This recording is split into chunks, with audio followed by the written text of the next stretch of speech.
The ultimate experience of a human being is to die to everything that everybody thought, felt and experienced before. That is something which cannot be accomplished through any act of volition or effort on your part. Otherwise you cannot come into your own. And once you come into your own, it is not something that has evolved from the simple into the complex. But that situation accepts that things are so simple and they leave them at that. And that has no value for us because that cannot be fitted into the value system. And it has no value for the society.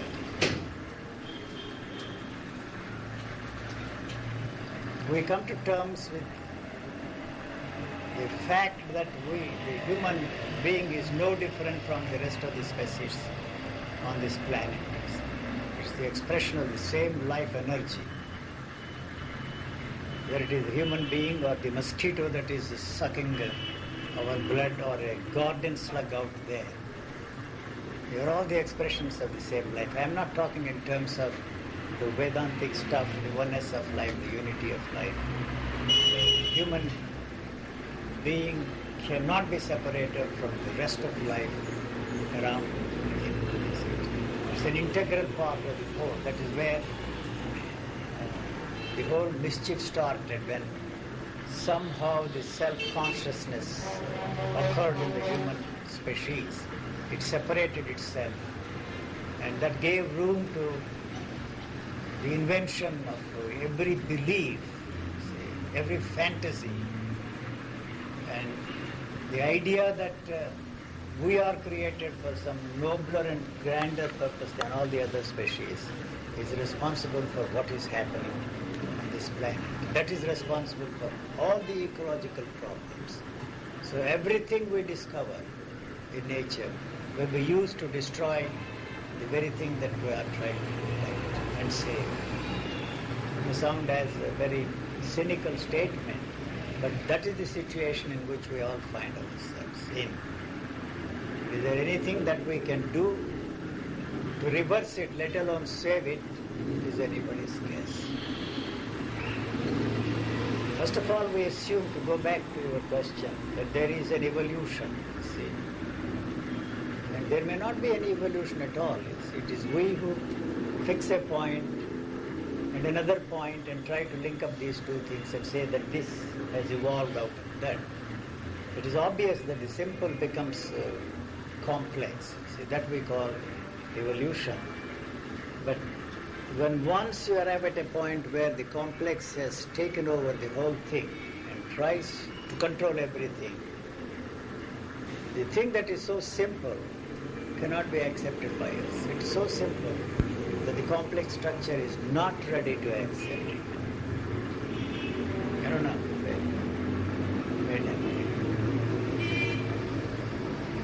One thing is, if our existence doesn't have much of a meaning, there's no meaning in this. Why should there be any meaning? Why should there be any meaning? Why should there be any plan in the universe? It is very comforting to think that there is a meaning, that there is a purpose, that the whole thing is moved progressively in the direction of achieving some ultimate goal.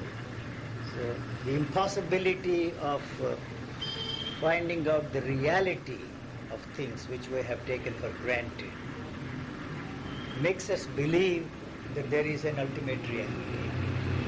And the invention of that ultimate reality has made it difficult for us to come to terms with this reality. Then you discover that the very thing which we have taken for granted, the reality that we have taken for granted, has no way of helping us to understand anything when we have no way of experiencing the reality of anything. So obviously we do not see any meaning in our life. And what we are trying to do is to find out if there is any meaning in our living. See, life and living are two different things. The nature of life, nobody knows. What it is, we don't know. You have no way of knowing it. You can define life, and the scientists are trying to find out what this is all about. But so far they have not come up with any satisfactory answers. They are providing us with a bunch of definitions.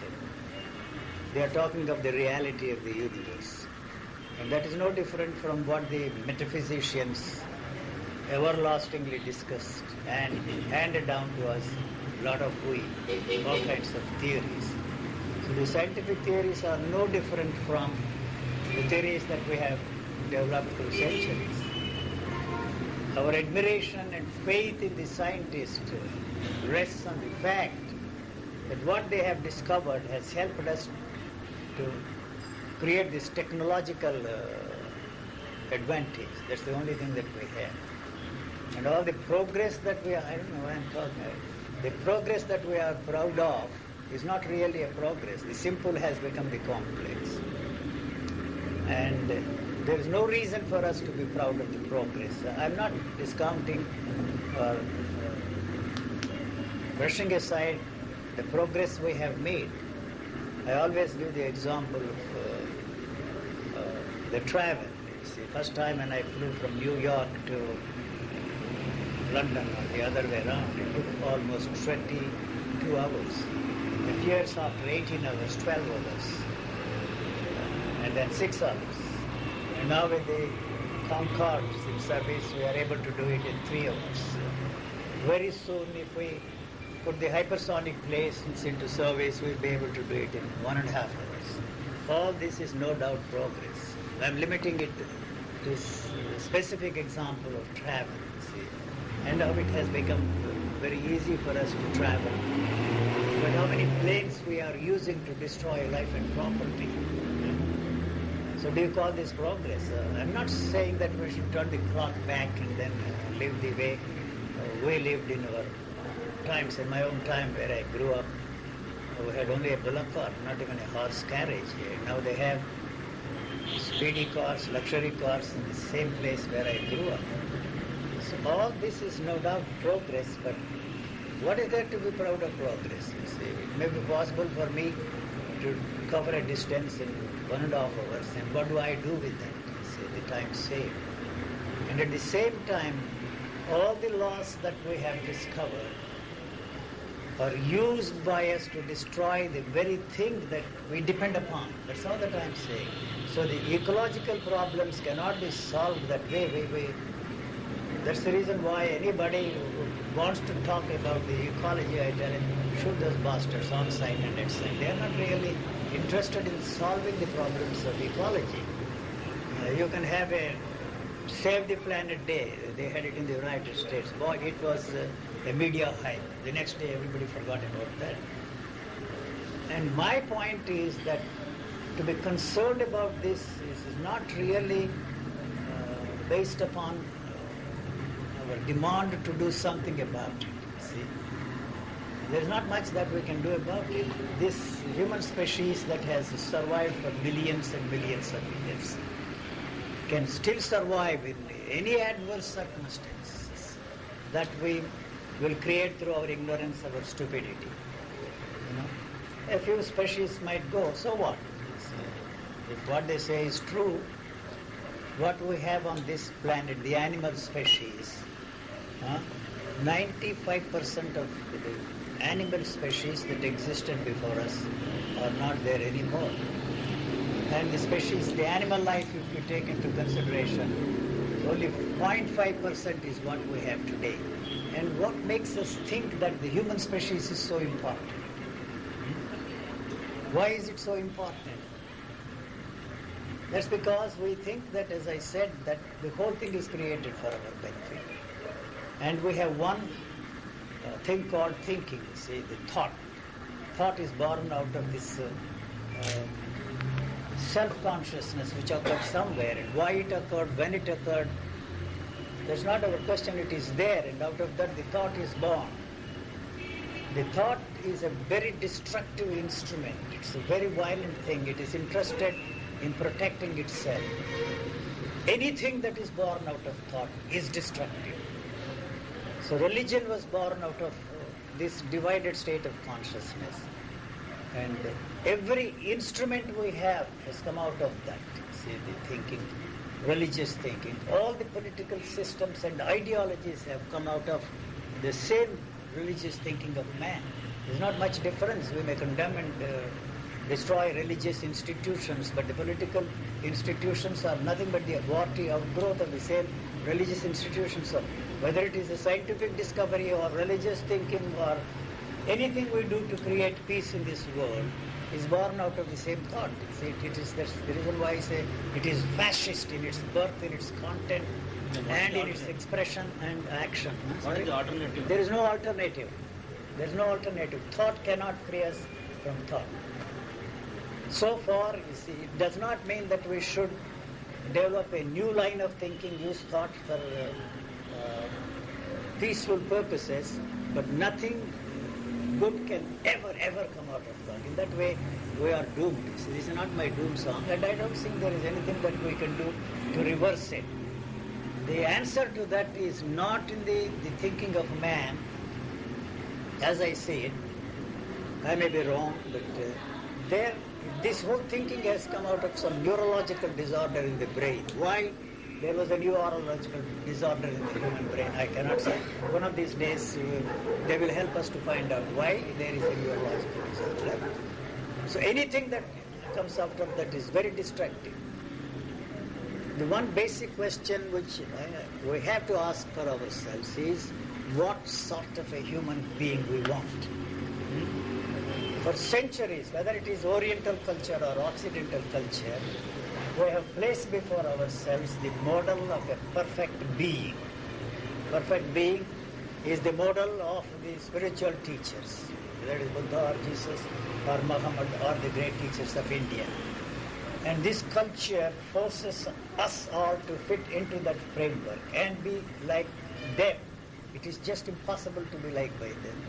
So everything that we are doing is to fit ourselves into that framework, but we never question that framework. And if anything is to be changed, and if we have to have a new kind of a human being, it is not through thinking, but through some changes in the chemistry of the human body. We are not ready for that kind of a thing. And one of these days we have to settle for that. But we have to find out what kind of a human being we want in this world. The way we are going, I don't see there is any future for us. So what? If the human species is destroyed, so what? But unfortunately, we take every form of life on this planet with us. As far as the planet is concerned, it is not interested in the species as they are today. And if everything is destroyed, they will be recycled by nature. And its only interest is to increase the level of energy on this planet. It's not interested whether we survive or not. It's of no interest. It is our problem. And I don't see how through thinking we can solve our problems. It may sound very pessimistic and very cynical, but we have to face this situation. No answers can come out of our thinking to solve our problems. That is why what is happening in Russia and other countries, it is not for the interests of mankind that the way the things are going in Russia. Because they have the system, the political system, communism or whatever you want to call, has failed there. And what they should do there, if they have come to terms with the fact that that system has failed, they have to find answers in that framework and not look to democracy, freedom, and religious thinking of man. It has failed us all. The most disastrous thing that would happen in Russia is that all these people will step in there, vacuum created, and they want to revive these revivalists, go there everywhere, and try to take advantage of the situation. That would not solve the problem. That system may have failed. You can't say that the system in America and in Western countries is a wonderful thing. Maybe it's one of degree. I don't see, I have lived so many years in America, I don't think that America is a land of the free and the home of the brave. Not at all. But that system is not going to help Russia at all. So you cannot divide our problems into economic problems, into political problems, into religious problems. It is very convenient for students in the university to separate them and to study. The specialization is going too fast that we are not able to keep pace with it. Even if you take the subject of mathematics, there are so many different kinds of studies in mathematics. A brother of mine is considered to be an authority on some kind of a mathematics. I have never heard of that. You see, optimum, combinatorial optimum, or some kind of tongue twisting phrases they use. I don't even understand that. I was looking at these girls and what they are studying today. I did physics, what we consider to be an advanced physics in my time, compared to what they are studying today, is elementary. It's growing so fast that we are not able to keep pace with it. Going back to the question, why should there be meaning? I went about in a roundabout way to come back to the question, what is the purpose of life? What is the meaning of life? Life, we leave that alone. We don't, I think, nobody knows anything about life. The living has become a problem. We do not see any meaning in this life. We do not see any purpose in this life. And some joker has suggested that there is a meaning in life, that there is a purpose in life. Somebody was asking me a question, why were we born? What do you expect? We were born, my father screwed my mother. I'm sorry to put it in such a crude language, and here I am. So what is the point in sitting and trying to find out what is the meaning, what is the purpose of life? It is a futile exercise to sit and discuss everlastingly. That is not going to resolve the problem of living in this world. It's not an easy thing. And you have to fight, you have to be ambitious, you have to be competitive in this world. And what's the point in these jokers telling us you don't free yourself from ambition, free yourself? How can you survive in this world? There is no other way. So it is that teaching that has turned us all into neurotic individuals. It's a fact. But you have to find answers here in this world, in this reality of the situation. This is the only reality. There is no other reality. So we have to function and find answers in this situation, in this reality. So looking for some meaning, some purpose, I don't see it. There may not be any meaning, any purpose, you see. So there must be something more. If that is all, what is it that we can do? This is all. Then one thing is instinctively we have perhaps we have a lot of similarities with the other species on Earth. In that we try to avoid pain and seek pleasure at any cost. And I think that we have a lot more to learn from the other species than we can offer anything to survive on this planet. So whatever you see there is your own projection, the projection of your own ideations and mentations. That may not be the case. It is very convenient for us, you see, to use the example of animals whenever it is convenient. When some people talk to me, I say elephants have mate once in 7 years. You see, why the hell do we have to mate every hour on the hour? It has become possible for us to have sex at any time we want through the use of thought. You see, sex is turned by us into a pleasure moment. I'm not saying anything against the pleasure moment at all. But the fact of the matter is that through the help of thought, it has become possible for us to have sex at any time we want. And sex is not really the problem. You see, these jokers may talk of continence, celibacy, denial of sex, this, that, and the other. Or another set of jokers may talk of indulgence in sex. But we are not dealing with the problem of sex as such, you see. So what we are all here for is only to survive and to reproduce more likeness. Anything that culture has invented is irrelevant to the existence of life. So we are not ready to face that situation at all. So the misery is inevitable. There is no way you can avoid facing this situation. As you have rightly pointed out, thought is the enemy of mankind. Thought is the enemy of mankind. But the question is, this has been thought about for quite some time, that thought is the enemy of mankind. But yet, you see, all those people who are supposed to be in the know of things, the religious people, have given us the impression that through thought we can turn that into our friend.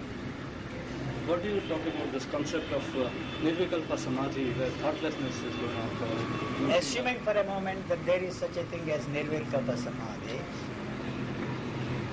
how are you going to put yourself into that state through thought?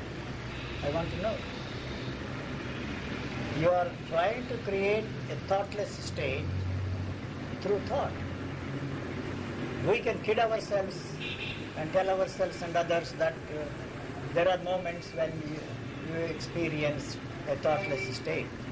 That's a great big joke he's telling himself and telling everybody, because he is describing that state, the thoughtless state. The thought was very much there. Otherwise, it wouldn't be possible for that man to describe the thoughtless state at all. That's what we were discussing, The void, the emptiness, the non-dual state, the monistic state. They describe it in wonderful, beautiful, poetic, romantic language. Now, how can they do that, you see? There's a sales switch on the part of those people. No, many people have not described it. Like, for example, Ramana has said that I cannot explain in words the ultimate silence. Ultimate thing is silence.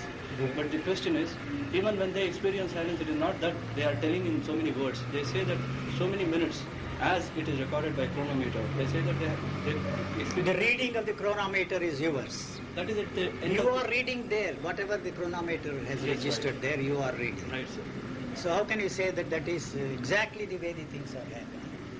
And our interest is not basically to be in that state. We want that to solve our problems. We want enlightenment, if there is any such thing as, to help us to solve the problems. But we do not realize that that thing is invented by us to solve these problems. It is that has created these problems. Even Ramana Maharshi threw this question at people, who am I? Who the hell you are, That implies that, there is some other I other than the I you know of. I do not know of any I other than the first person singular pronoun as far as I'm concerned. The whole inquiry into that question is to find out that there is another I, that there is another self there with a big capital S, God knows what. The very suggestion that you have to go into yourself to find out the real I implies that there is some other I other than the I you know. What the problem is the verb am, in the language, who am I? If the verb is absent, both are out. So it is the verb that has created the problem for us. It is as simple as that. Why he threw that question at the people is not my interest. And I walked out on him when he threw this kind of a question. Finish. I did see him for an hour or 45 minutes. So that was a long time, 1939 or something. So he didn't impress me at all. And I said to myself, here is a monumental, unblinking arrogance of this bastard. I didn't use those words. My vocabulary was not as rich as it is today. So I walked out on him. Maybe he is the greatest saint of our times over. So the model is the problem for us all. See, the religious model we have placed before us, and everybody should fit into that model. See, become that model. So everyone is unique. The human body is the product of centuries. I don't like to use the word evolution. It's something, an extraordinary piece. See, as I see it, the nature, not that I have any special insight into the nature other than others, but it is trying to create a perfect species and not a perfect being. So if something goes wrong somewhere, the whole thing is wiped out and it starts all over again. So nature is not using anything as a model, it is just creating. And then it's not as a model for the rest of the species, just creating and throwing it out, and then starting all over again. Why should there be any purpose? Why should there be any meaning? Why are you interested in how the universe originated? We leave it to the scientists to speculate every 2 years, every 4 years. they come out with some kind of a theory, and their theories are as ridiculous and as absurd as the theories our religious people have offered us. It doesn't matter who created the universe. God created the universe, or the whole thing came out of dust and pebbles and hydrogen atoms. What is the age of the universe? We leave it to them, and we give prestigious awards to them, Nobel Prizes, and this. Fine, see, that's all. But that does not in any way help us to solve the problem of living. That's all that I'm saying. You know. So, age of the universe. Therefore, some spots are somewhere at the end of the universe, and from 20 billion years jump to 40 billion years. Maybe it will be 60 billion years. Whether there is order in the universe or chaos in the universe, let them break their heads. See, they say that we see order. When we see order, we see chaos. And when we see chaos, there is order. Fine. You see, there is no order in life. All the time you are trying to create an order. And it is the demand to create that order in your lives is the one that is turning the whole thing into a chaos. And all our relationships become meaningless because we have the model of a harmonious living. You know? So we forget that it is that idea that there should be harmony here is the one that is destroying the harmony that is already there. Our concept of harmony, our idea of harmony, it is that idea that is creating all this mischief for us. Your concept, what you said just now, that thought is the enemy of mankind. It is a thought which is making living very difficult today. Yeah. This itself puts certain role models for everybody to look at. Like, for example, a buffalo. It's a thoughtless creature, and when we look at a buffalo... I know it all depends upon how you define the word thought. You see, how you define the thought. Because we are all computers, whether you like it or not. See, an extraordinary computer here, and it is not thinking. There is no thinking there. Because what they have found recently about the memory there, there is no recalling mechanism there in the brain. It's just like the word tank I have, the word finder I have. You press the word there, and it says searching. If it is not there, data not found. So the searching is not thinking. It's so mechanical that we are not ready to accept the fact that it is so mechanical. We have been brainwashed to believe for centuries that we are not just machines, that we are not robots. See? You know, I am very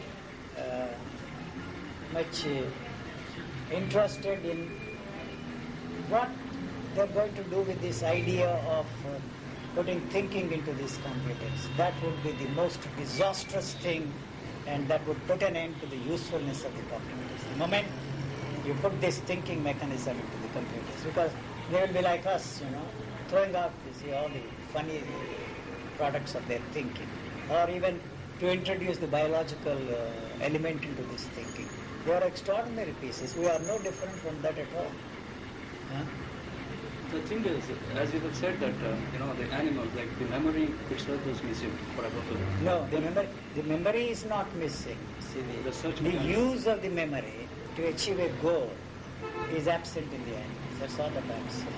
So that is the tragedy of mankind. It is the memory that has created the identity, and the constant use of memory to achieve goals that are totally unrelated to the function of living. That's all that I'm saying. Like, for example, if for happiness, for example, you have moments of happiness and unhappiness. The demand to be happy always is really the problem, because we are constantly using the memory to be in a state of permanent happiness, which is impossible because this living organism has no interest in permanent happiness at all. After all, happiness is just a sensation, and its life is limited. Any attempt on our part with the use of memory to keep it last longer is very destructive. See, it is rejecting it, throwing it out, or absorbing it, and the attempt to keep it last longer is the cause of our unhappiness.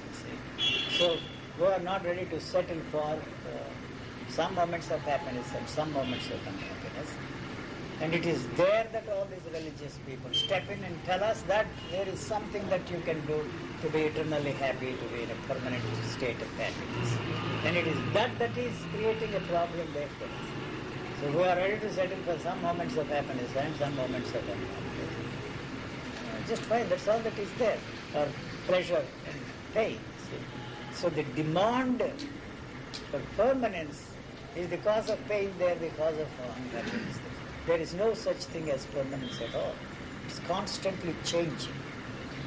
And our demand for permanence is the cause of human happiness, pain and tragedy. But I'm not saying anything against it, but it's just there. The memory is used by the human species to achieve goals. I agree that, you see, belief is also a part of the survival mechanism. Invention of God is part of the survival mechanism. Those who believed in God, those who do not believe in God. Whether God exists or not is irrelevant. That's not what we consider. A belief in a certain thing makes it easy for us to survive. But that in its own way is creating the opposites of it. So the battle is inevitable. It's like trying to create peace in this world through war. We are not going to succeed that way. We may have shorter periods of peace, and then we start all over again. If there is randomness in the creation of this universe, if there is randomness in everything, why should there be summer only during March to, let's say, May? No. Why should there be summer only during March to May? It could be on some other day. And why should I'm not with it. Say that again. Like, for example, if there is randomness in the universe and everything, if there is no order at all whatsoever. I'm not saying there is or there is no order. See, I have no way of finding out whether there is any order or randomness, or the whole thing is just a fluke. So what if it is random? But all the other problems, the human problems, are created by us. The social problems are created by us. The economic problems are created by us. So we are responsible. We are responsible for the What is problem. created? Is there not a reversal of the process? No, it is an idea. Just an idea. The whole thing is built on the foundation of that idea. That's all that I am saying. If there is poverty here in this world, it's because of the possessiveness of man. See, we have enough on for everybody to feed himself, and without the help of technology, what they say is true. And everything we discover, the results of our discoveries, helps only a microscopic number of people, and it's not percolating to the level of the common man. It is inhuman. Forget about, you see, the oneness of life, the unity of life that we have preached for centuries.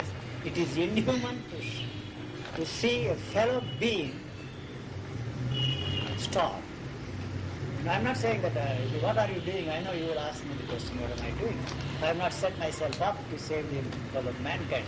Those are the jokers who say that we are here to solve the problem of starvation. Do you know who wants to discuss the problem of starvation with me? The fellow who has taken 14 course meal. He wants to sit and discuss with me the problem of starvation. It's for him to discuss it. We don't deal with the problem of starvation. I have my own way of solving the problem of starvation, and that system has another way. Both of them end up there, backed by the nuclear weapons to solve the problem of starvation. It's a joke.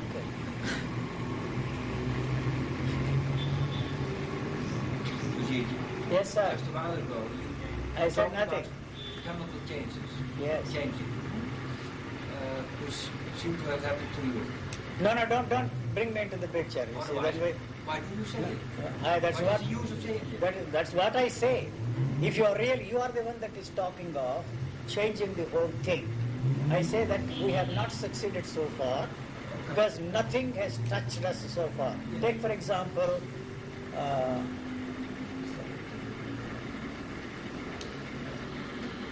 pleasure. Take for example pleasure.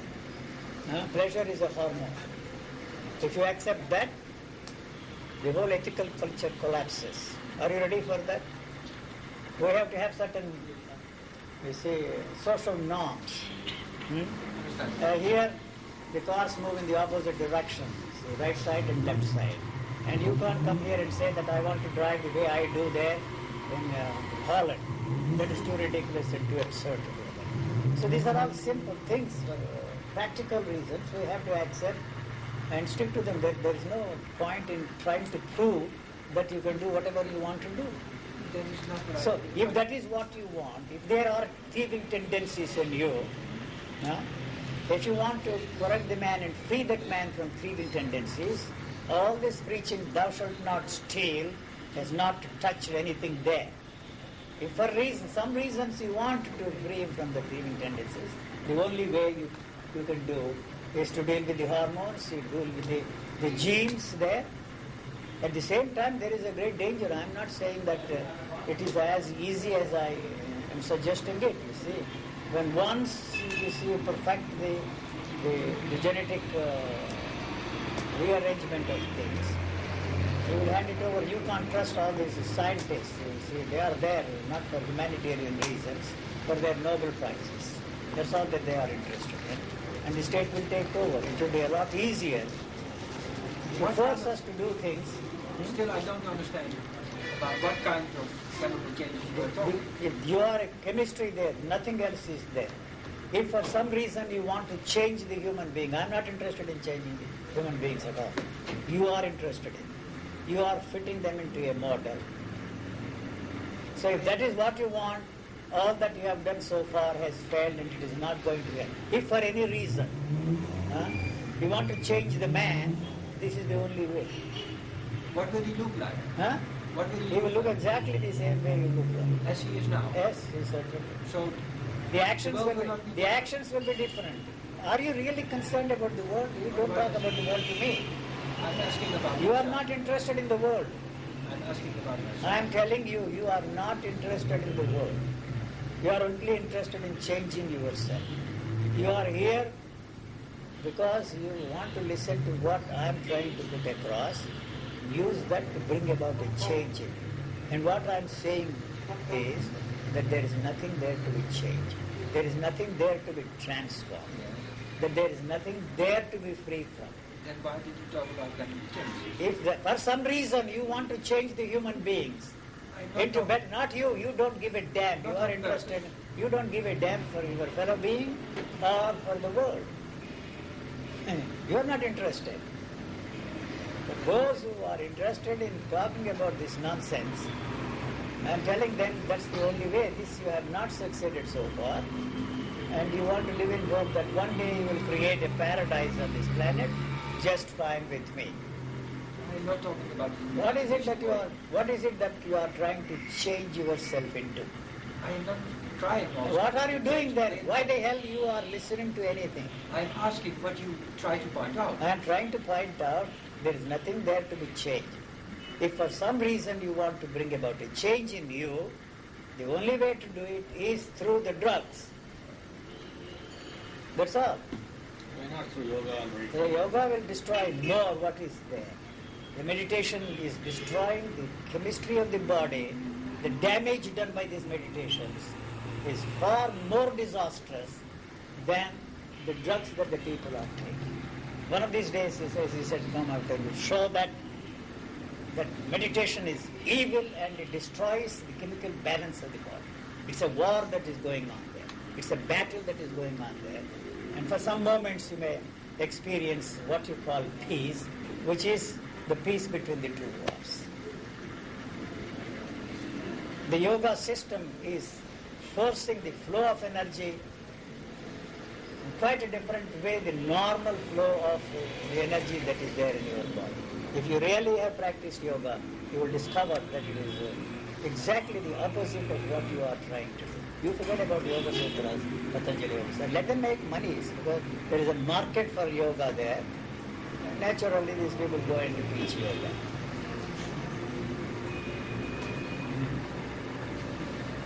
I think I said enough. Why, I'm not interested. Why do you talk? You are here. You are here. You have come all the way from Holland. I don't know why you are here. why you are listening to me? What is it that you want? What are you interested in? It's very simple. You want to change yourself into something else. You are not satisfied with whatever is there, to bring about a change in you. Otherwise you won't listen. Your very listening is to use that to bring about a change. Which is disturbing already. Huh? Which is disturbance already. Sure. That's a battle. War. So nobody is listening to anybody. You are listening to yourself and not to me.